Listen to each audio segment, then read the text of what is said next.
भागवत कृपा जागृत आहे। आपण सर्व मिळून एकतेने भगवंताला आणि बाबाला प्रणाम करूया।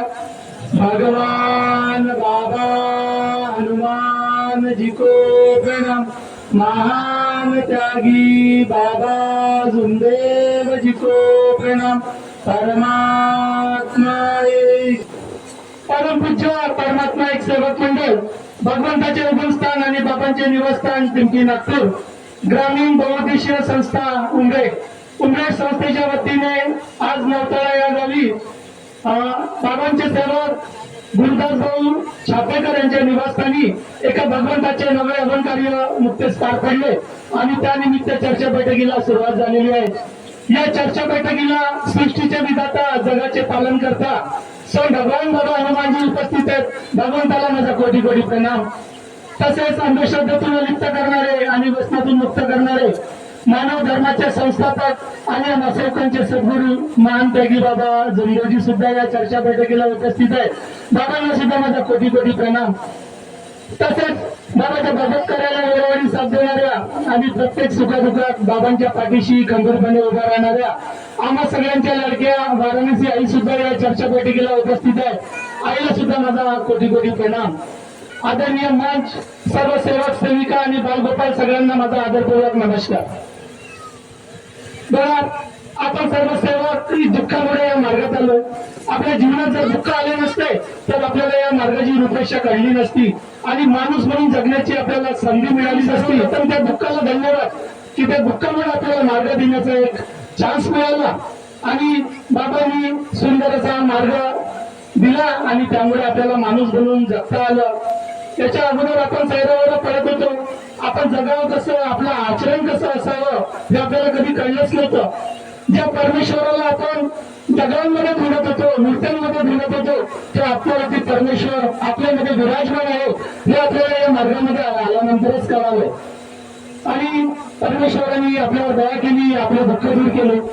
जो सेवक बाबाच्या प्रत्येक शब्द नियमाला वागतो परमेश्वर त्याची सदैव परीक्षा घेतो, कारण तो बाबाला भगवंताला प्रिय असतो म्हणून परमेश्वर त्याची परीक्षा घेतो आणि परीक्षा घेण्याच्या मागचं कारण हेच असते की हा माझा सेवक आहे, आयुष्याच्या कुठल्याही परीक्षेमध्ये नापास होता कामा नये म्हणून परमेश्वर आपली परीक्षा घेतो, कारण परमेश्वर आपल्याला त्या परीक्षेच्या लायक समजतो। मी जर मेसेज बघितला तर माझ्या मनात काही इकडे येण्याची इच्छा होती, कारण नवीन नवीन काम चालू झालेलं आहे।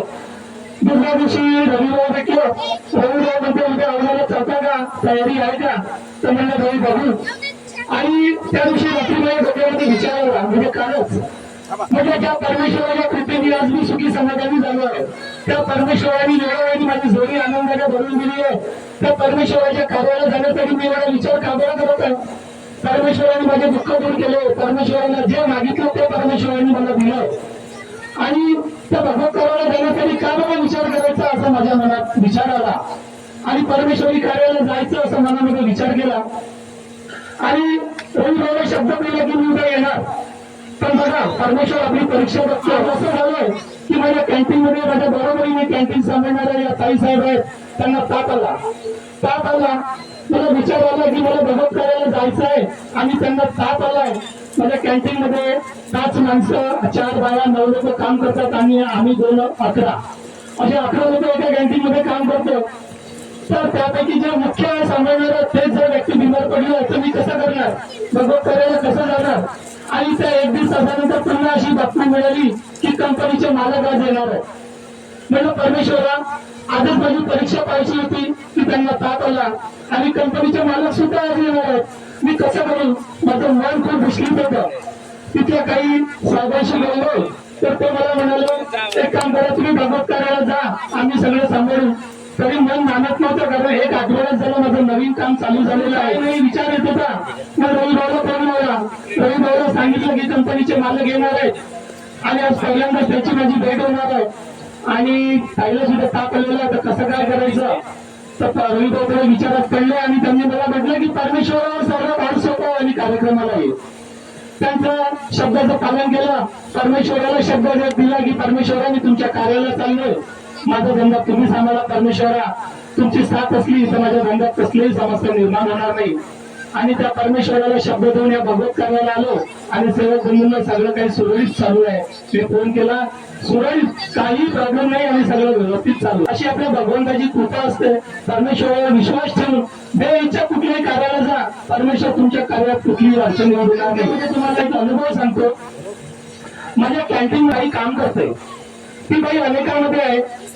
तर तिच्या मुलीचं लग्न झालं, मुलगी सुद्धा अनेकांमध्ये होती आणि तिचा काही कालावधीनंतर तिला 2 मुलं झाले आणि नवरा मरण पावल्यानंतर ती त्या दोन्ही मुलांना टाकून कोणतरी सोबत पडून गेली.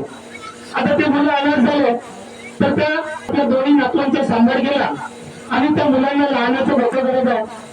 एक मोठा मुलगा 10व्या वर्गात आणि लहान 7व्या वर्गात असे 2 नातू ती सांभाळत आहे.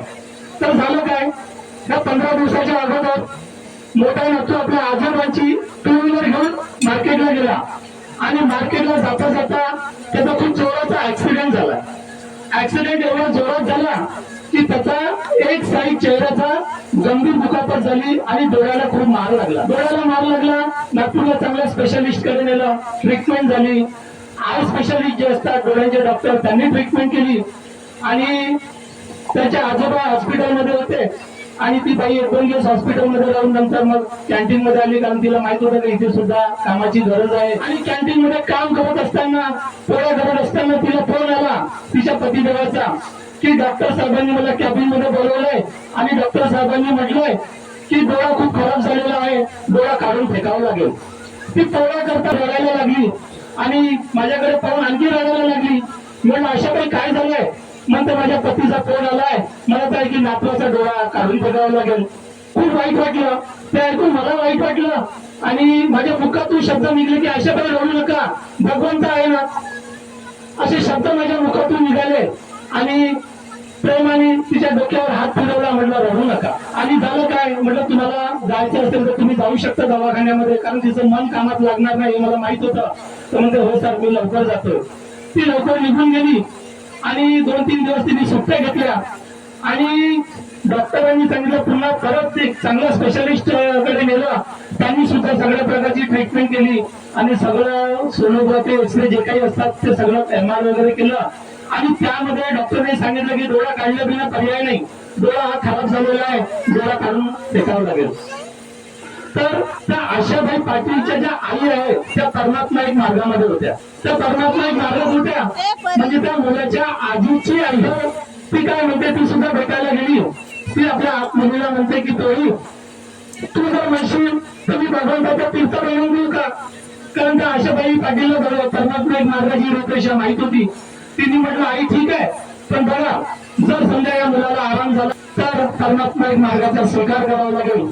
तिने आपल्या पतीला बोलवलं आणि परिवारातील इतर सदस्यांना बोलवून शब्द दिला की नातवाला जर आराम झाला तर आम्ही परमात्मा एक मार्गाचा स्वीकार करू. तेव्हा बघून त्या आशाबाई पाटील यांच्या आईनी म्हणजे मुलाच्या आजीच्या आईनी तीर्थ बनवलं, भगवंताचं नाम स्मरण करून तीर्थ बनवलं, त्या मुलाच्या डोळ्याला लावलं आणि त्याला ते तीर्थ दिलं.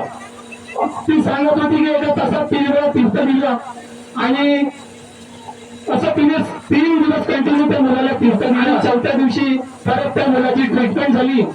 तेव्हा त्या डॉक्टरांनी त्या आशाबाई पाटील त्यांचे पतिदेव यांना कॅबिन मध्ये बोलवलं आणि कॅबिन मध्ये बोलवून म्हणतात तुम्ही कोणत्या देवाची पूजा करता, असं कोणतं तुमच्याजवळ अशी कोणती तुमच्याजवळ शक्ती आहे की ज्या शक्तीमुळे त्या मुलाचा खराब झालेला जो डोळा 3 दिवसामध्ये रिकव्हर होण्याच्या परिस्थितीमध्ये आलाय.